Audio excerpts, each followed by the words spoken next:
न जीवति सा साक्षादीश्वरी माता सर्गादपि गरीयसी।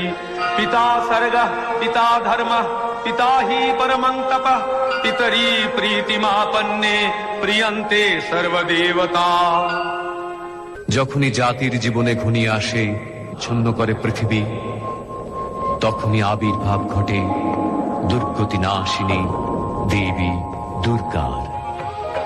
या चण्डी मधुकैटभादिदैत्यदलनी या माहेशोन्मूलिनी या धूम्रेक्षणचण्डमुण्डमथनी या रक्तबीजाशनी शक्तिः शुम्भनिशुम्भदैत्यदलनी या सिद्धिदात्री परा सा देवी नवकोटिमूर्तिसहिता मां पातु विश्वेश्वरी। गृह्णन्तु विश्वे अमृतस्य पुत्रा आये धमानि दिव्यानि तस्थ